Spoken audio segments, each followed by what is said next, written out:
So hello, good morning everyone. So today we are solving a problem which is given by our student, right? So the problem is show that one and only one out of this n plus 2 or n plus 4 is divisible by 3. So means at a time किसी भी एक समय पर इनमें से कोई एक number 3 से डिविजिबल होगा, right? Where n is any positive integer. तो as we know कि अगर एक नंबर 3 से डिविजिबल होगा, right? तो उसमें हमारे पास तीन केस बन जाएंगे by using Euclid division lemma और एल्गोरिथम. तो हम वही केसेस हम उसको क्रिएट कर लेते हैं. तो फर्स्ट वी हैव टेकन कि let n be any positive integer, right, which is divisible by 3. That means n is behaved like a dividend and n is behaved like a divisor. So by Euclid division lemma, what is this? Euclid division lemma क्या कहता है कि जो a है वो किसके equal होता है, b plus r के, और r क्या होता है greater than equals to 0 but less than b के होता है, और b की वैल्यू कितनी है मेरे पास 3 because it is divisible by 3. So that's why we can say or we can write because a के प्लेस पर कितना है मेरे पास n, तो n is equals to 3q plus r, right, and r is greater than equals to 0 but less than 3, right. Reminder हमारे पास 0 से greater और equal और 3 से कम होगा, तो इसका मतलब रिमाइंडर हमारा 0 भी हो सकता है, 1 भी हो सकता है, 2 भी हो सकता है. तो यानी कि तीन पॉसिबल केस बन गए, when the r is 0, when the r is 1, when the r is 2. So first we have take all the three possible cases. So is that possible cases और कौन कौन सी होंगी? n is equals to 3q when the r is equals to 0, n is equals to 3q plus 1 when the r is equals to 1, और n is equals to 3q plus 2 when r is equals to 2. तो we have three possible cases. हमें ये check करना है कि किसी भी एक केस के लिए इनमें से कोई एक नंबर सिर्फ एक ही बार डिविजिबल होगा. ऐसे नहीं होगा कि किसी दो डिजिट्स को या किसी दो पॉसिबल केस को मैं किसी एक कंडीशन में पुट करूं और दोनों केस में वो डिविजिबल हो जाए. गेटिंग? अगर नहीं समझ में आया तो करके देखते हैं. मतलब हम कोई भी एक वैल्यू पुट करेंगे यहाँ पर, लाइक एक बार अगर हम n इक्वल टू 3 की पुट करेंगे यहाँ पर, तो कोई भी एक नंबर इधर n, n plus 2, n plus 4 कोई भी एक बार में डिविजिबल होगा 3 से, ओके. या 3q plus 2 पुट करेंगे तब भी कोई इन तीनों में से कोई एक नंबर डिविजिबल होगा बाय 3, और 3q plus 2 पुट करेंगे तब भी कोई एक ही नंबर डिविजिबल होगा बाय 3 से. मेरी बात समझ में आई आपको? So now we have three numbers n, n plus 2 और n plus 4. These are the three numbers, right? तो हम कंडीशन लेंगे क्या कि when n 3q, right, 3q plus 1 और 3q plus 2. तो यहाँ पर अगर हम वैल्यू पुट करेंगे बिकॉज n तो हम n ले ही रहे हैं, तो पहले वैल्यू कितनी आएगी 3q, दूसरी 3q plus 1 और तीसरी 3q plus 2. तो clearly this is divisible by 3. क्यों?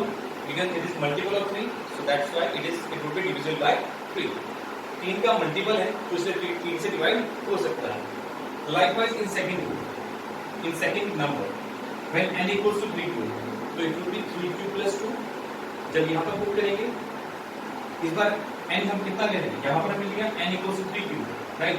यहाँ पर कितना लेंगे n को 3q plus 1 और plus 2, तो ये कितना आ जाएगा 3q plus 2 plus 1 3, राइट. तो 3 को हम आ सकता है q plus 1, clear.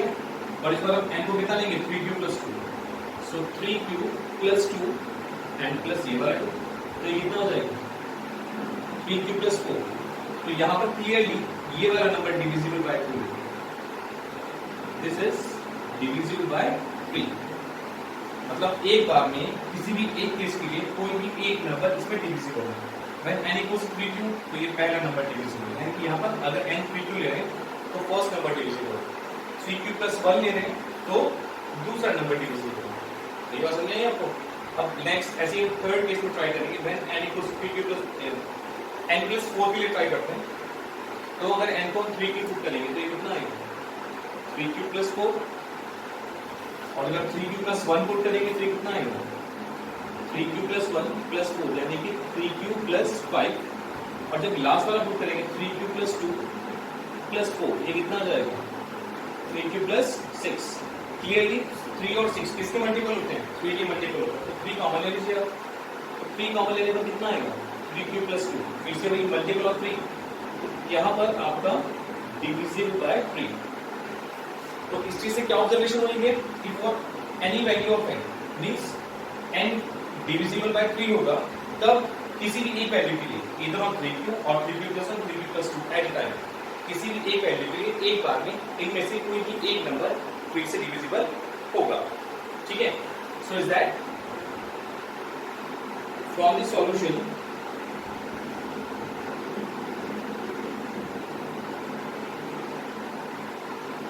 one can only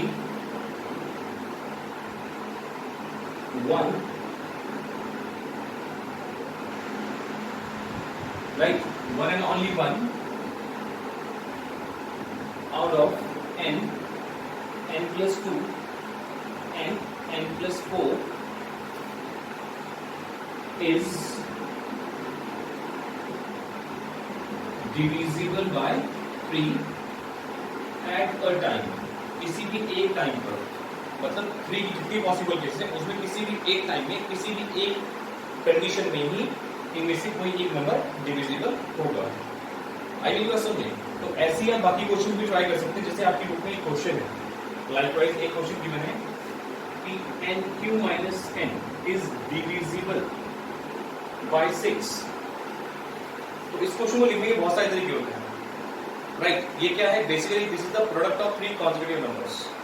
कैसे पता चला, अगर हम n कॉमन ले लेते हैं तो ये बनेगा n स्क्वायर माइनस 1, और n स्क्वायर माइनस 1 को मैं 1 का स्क्वायर कर सकता हूँ, तो ये बन जाएगा n माइनस 1 पर n प्लस 1,